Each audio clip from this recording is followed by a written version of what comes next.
രാധേ രാധേ. ബലിയുടെ പേരിൽ ഹിന്ദുക്കൾ കബളിപ്പിക്കപ്പെടുന്നത് നേരിട്ട് കണ്ട് സങ്കടം തോന്നിയിട്ടാണ് ഞാൻ ഈ വീഡിയോ ഇറക്കുന്നത്. ഞാൻ ഇന്ന് എൻ്റെ അമ്മയ്ക്ക് ബലിയിടാനായിട്ട് പോയി. അതിൻ്റെ ടിക്കറ്റും എടുത്തു. ഞാൻ അവിടെ ചെന്നിട്ട് അക്ഷരാർത്ഥത്തിൽ ഞാൻ ഞെട്ടിപ്പോയി. കാരണം വന്ന പുരോഹിതനുണ്ടല്ലോ, ബലിക്ക് വേണ്ടുന്ന മന്ത്രം ഏതൊക്കെയാണെന്ന് പോലും നന്നായിട്ട് അറിയില്ല. പറയുന്ന മന്ത്രം പോലും അക്ഷരശുദ്ധിയോടെ ചൊല്ലാൻ അറിയില്ല. ഈവൻ നമ്മുടെ ശുക്ലാംബരധരം വിഷ്ണു ശശിവർണം ചതുർഭുജം അതുപോലും അക്ഷരശുദ്ധിയോടെ ചൊല്ലാൻ അറിയില്ല. എന്ന് മാത്രവുമല്ല, ഈ പുരോഹിതൻ നമുക്ക് എന്ത് ചെയ്യണമെന്ന് പരസ്യമായിട്ട് കയ്യിൽ ഫോൺ വെച്ചിട്ടാണ് പറഞ്ഞു തരുന്നത്. പരസ്യമായിട്ട് കയ്യിൽ ഫോൺ വെച്ചിട്ട് ഫോൺ നോക്കി വായിക്കുകയാണ്. സ്വാഭാവികമായിട്ടും അദ്ദേഹത്തിന് വായിക്കാൻ നല്ല തിട്ടമില്ല. ഇടയ്ക്കിടയ്ക്ക് നല്ല ഒന്നാന്തരം അക്ഷരശുദ്ധി ഇല്ലായ്മയും വരുന്നുണ്ട്. ഇനി ഞാൻ ഞെട്ടിപ്പോയത് അപ്പോഴൊന്നുമല്ല. പുള്ളി നമ്മൾ സാധാരണഗതിയിൽ ബലിയിടുന്ന അവസരത്തിൽ മരിച്ചുപോയ നമ്മുടെ അമ്മയാണെങ്കിൽ അമ്മയുടെ പേര്, അച്ഛനാണെങ്കിൽ അച്ഛൻ്റെ പേര്, മരിച്ചുപോയ അമ്മയുടെയോ അച്ഛൻ്റെയോ ആ പേര് പറഞ്ഞ് അവർ മരിച്ച നക്ഷത്രം പറഞ്ഞ് നമ്മുടെ മാതാവിനെയോ പിതാവിനെയോ സ്മരിച്ച് അവർക്ക് മോക്ഷം കിട്ടണമെന്ന് പ്രാർത്ഥിക്കും. ഈ പുള്ളി നമ്മളെടുത്ത് അച്ഛൻ്റെയും അമ്മയുടെയും പേരൊന്നും സ്മരിക്കാൻ പറഞ്ഞില്ല. എന്നിട്ട് ഇച്ചിരി മന്ത്രം ഏതാണ്ടൊക്കെ പറഞ്ഞ് അതും അങ്ങ് കിടക്കുന്നു. പലർക്കും കേൾക്കാൻ വയ്യ, മൈക്ക് വെച്ചിട്ടാണ് അടിക്കുന്നത്. പുള്ളി ഈ ഫോണിൽ നോക്കി സ്പീഡിന് പറയുകയാണ് സംഭവം. പലരും പിന്നെ എന്തൊക്കെയോ തോന്നുന്ന കണക്കൊക്കെ എന്ന് പാവങ്ങൾ ഉച്ചരിക്കുകയാണ്. അപ്പൊ എന്നിട്ട് എന്ത് ചെയ്യുന്നു? പുള്ളി പറഞ്ഞു ഓക്കെ, തീർന്നു, ഇനി ഈ പിണ്ടമെല്ലാം കടലിലൊഴുക്കൂ.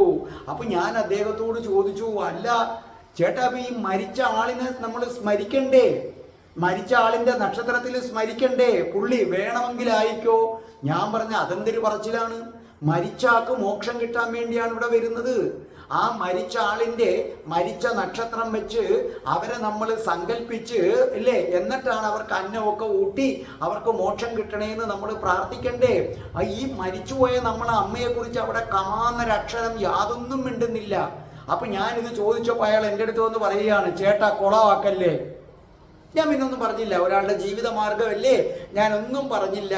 അതായത് ദയവ് ചെയ്ത് ബലിക്ക് വേണ്ടി നമ്മൾ നിശ്ചയിക്കുന്ന സ്ഥലങ്ങളിൽ അപ്പൊ നേരത്തെ അവർ ബുക്ക് ചെയ്യുമല്ലോ, ഞങ്ങൾ ഇത്ര പേര് വന്ന് ഷെഡ് കെട്ടുന്നു എന്ന്.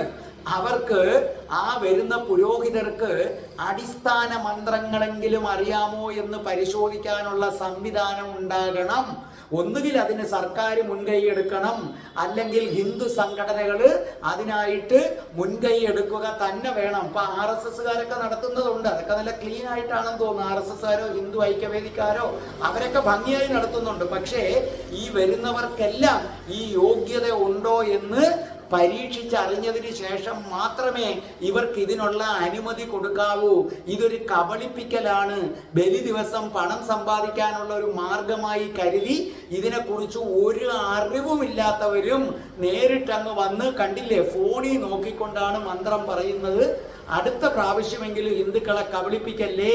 ഞാൻ പിന്നെ എനിക്കിത് അറിയാവുന്നത് കൊണ്ട് ഞാൻ പിന്നെ തിരിച്ചു വീട്ടിൽ വന്ന് സ്വന്തമായിട്ടിട്ടു. ഞാൻ വീട്ടിലിട്ടേനെ, നമ്മൾ ജലാശയത്തിന്റെ തീരത്തിടണമെന്ന നിയമം കൊണ്ടാണ്. അപ്പൊ അടുത്ത പ്രാവശ്യം സർക്കാരോ ഹിന്ദു സംഘടനകളോ ബലിയിടാൻ വരുന്ന പുരോഹിതർക്ക് അടിസ്ഥാന മന്ത്രമെങ്കിലും ഉണ്ടെങ്കിൽ മാത്രമേ അതിന് അനുവാദം കൊടുക്കാവൂ. Good morning. രാധേ രാധേ. ഓ രാധേ രാധേ. രാധേ രാധേ. ഓ രാധേ രാധേ.